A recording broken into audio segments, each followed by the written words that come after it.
영재씨, 잠시 여기 서 보세요. 잠시 여기 서 보세요. 저기, 저쪽에 앉아 보세요. 저희가 지금 그 사드 철에 종합상황실 페이스북 라이브로 그 방송을 계속 찍고 있는데, 뭐 집회나 이런 것도 좋지만 개인 인터뷰를 좀 진행을 하려고 하거든요. 그렇죠. 네. 지금 여기서 뭐 하고 계세요?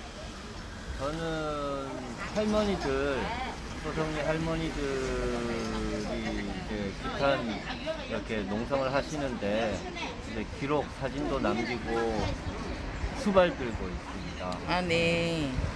그 28일, 29일 1박 2일 동안 사드 추가 배치되는 1박 2일 동안 같이 계셨잖아요, 현장에. 네.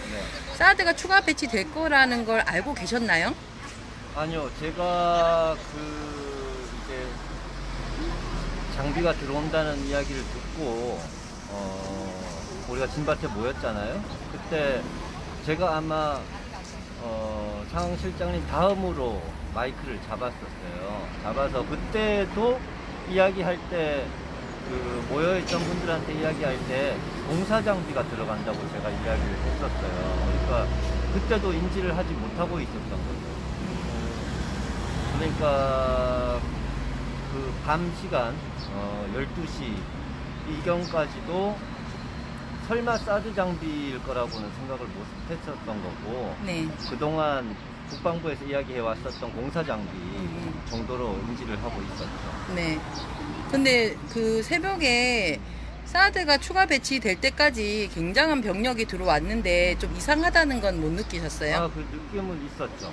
그래서 평소와 공사 뭐가 달랐나요? 장비를 들여오는데 그렇게 인원이 뭐 대거 투입되는 거는 인지를 하고 있었지만 이렇게 길목을 다 차단하고 사람들의 통행을 아주 뭐 마을에서 멀리서부터 이렇게 통행을 차단하는 거는 조금 이상하게 생각을 했죠.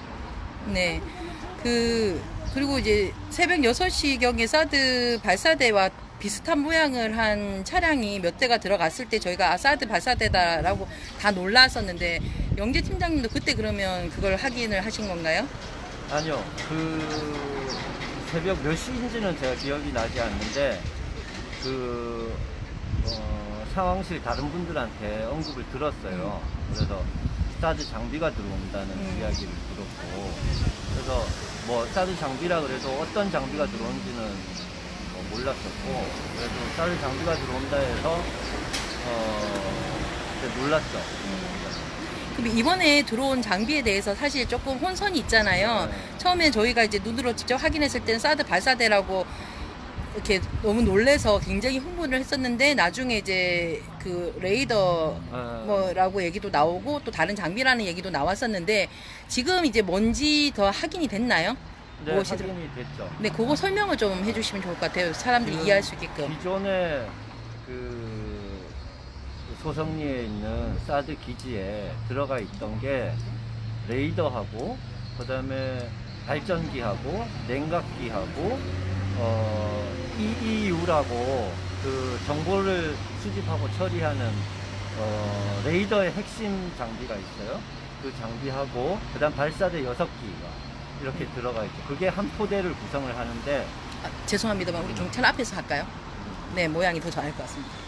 네, 이거 네. 생방 아닌가? 생방 맞습니다. 네, 생방인데 이렇게 되나? 다시 네, 죄송합니다. 네, 여기 서서. 그래서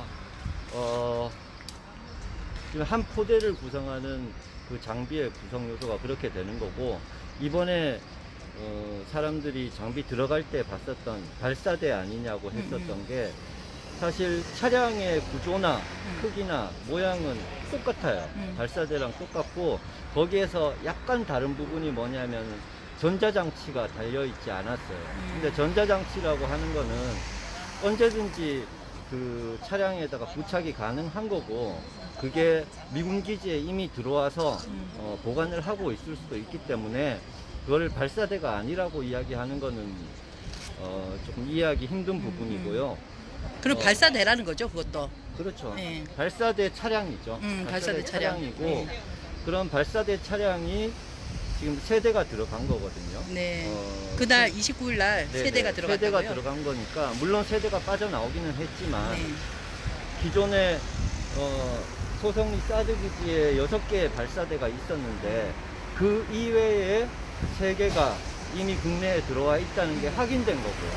확인된 거고, 그다음에 EEU 장비라고 하는 그 정보 수집 처리 장치, 그게 이제 레이더의 핵심 장비인데 그게 들어갔는데 나오지 않았어요.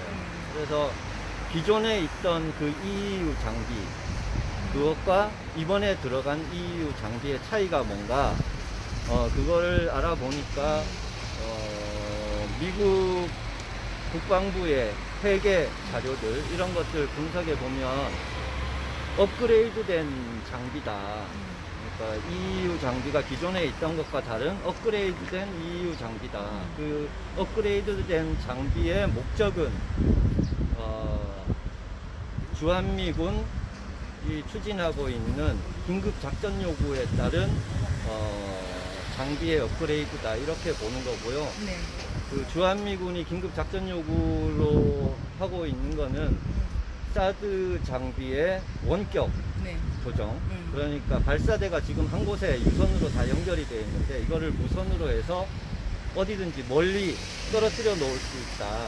그렇게 된다면 이 성주뿐만 아니라 외관에 한 대가 갈 수도 있고 고령에 한 대가 갈 수도 있고 김천에 한 대가 갈 수도 있고 사드 발사대가요? 발사대가 그렇게 원격으로 조정이 될 수가 있다는 거고, 이제는 위치가 중요하지 않다는 얘기네요. 그렇죠. 물론 그 핵심 장비들은 소성리에 있는 거지만 그렇게 될 가능성이 높고요. 그리고 그 긴급 작전 요구 2단계에 해당하는 그 패트리어트 미사일과의 통합을 위한 업그레이드된 장비가 들어갔다. 그렇게 된다면은 우리가 기존에 가지고 있던 우리 군이 가지고 있던 그런 MD 자산들이 미국이 운영을 하게 되는, 쉽게 말하면은 통합돼서 우리가 편입되는, 미국의 MD 아래로 편입되는 그러한 문제가 있는 거죠. 우리가 그동안 계속 지적해 왔었던 부분이 이제 현실화되고 있는 것이고, 그러한 문제점을 가지고 있는 거죠. 근데 이런 게 사실은 전쟁 준비 아닐까요?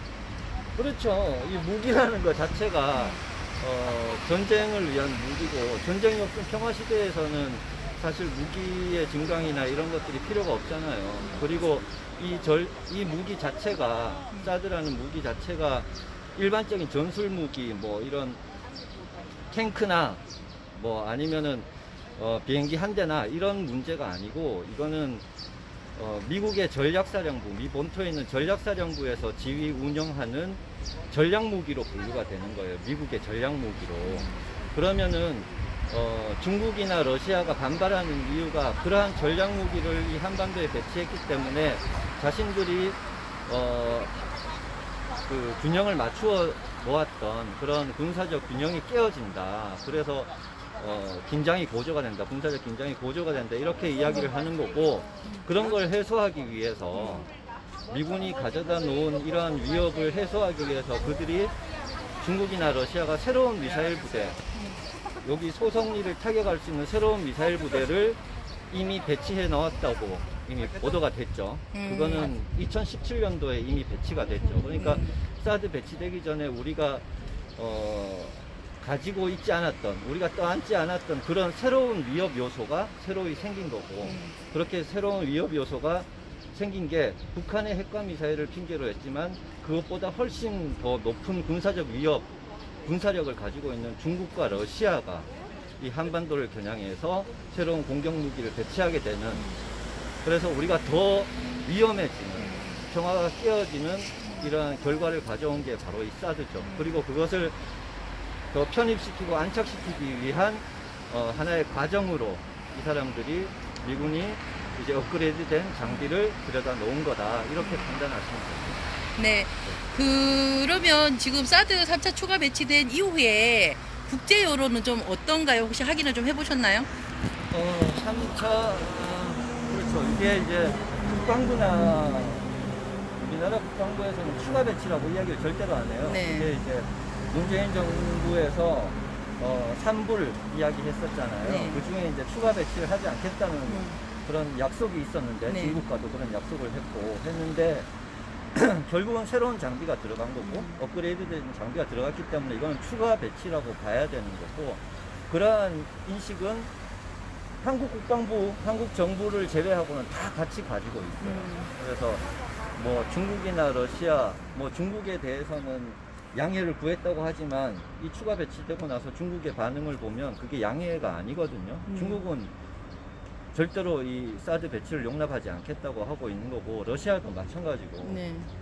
그래서 미국이 이 지역의 패권을 장악하는데 우리가 이용을 당하는 거고, 그 패권 장악에 수반되는 위험을 우리가 대신 뒤집어 쓰는 그러한 문제가 있는 거죠. 국제적으로도 이것은 추가 배치라고 인정을 합니다. 혹시 그 3기 발사대가 나갔다고 했는데 어디로 이동했는지는 좀 파악이 되었나요? 위치 파악이나 이런 게? 지금 외관에서 내렸다고 하는데 아마 외관 기지로 들어갔다고 하는데 네. 그 외관 기지에 계속 보관을 해놓지는 않을 것 같아요. 일시적으로 내려놓은 거고 결국은 평택이나 오산 쪽으로 가지 않을까 이렇게 생각합니다.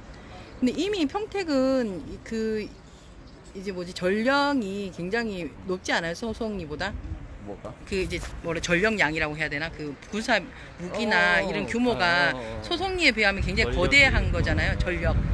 그런데 이제 지금 사드 추가 배치를 만약에 평택으로 하게 됐을 때 이게 어마어마한 전력을 보유하게 되는 건가요? 어떻게 되나요? 뭐 그것과는 상관은 없는데 사실 한국민들이 이 사드 배치에 대해서 그렇게 우호적이진 않아요. 그래서 국방부나 미국도 사드를 다른 지역에 추가 배치하는 데 대한 부담을 가지고 있고, 그런 거를 부담을 조금 자기들 나름대로 해소하기 위해서는 미군 기지 쪽으로 가져다 놓으면 사실 그런 큰 부담 없이 자기들이 전개를 하는 거니까 그렇게 될 가능성도 있죠. 네, 뭐 이게 전력이 뭐 크게 평택에 가져다 놨다고 진강되고 이런 거는 아니고요. 지금 현재 우리나라 국방부는 어떤 태도를 취하고 있습니까? 이번 사례만 봐도 지금 추가 배치가 아니라고 하고 발사대가 아니라고 하고 그다음에 그냥 노후 장비를 교체한 거다 이 정도로 발표를 하는데, 오히려 이것을 만들고 운영하고 있는 미국 쪽에서는 이 업그레이드된 장비다 인정을 하거든요.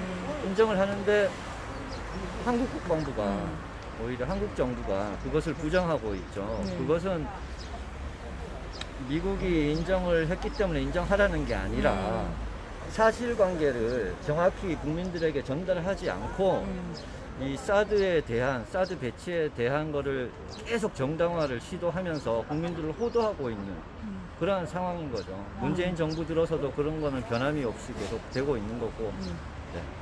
네. 네. 고맙습니다. 네. 여기까지만 하겠습니다.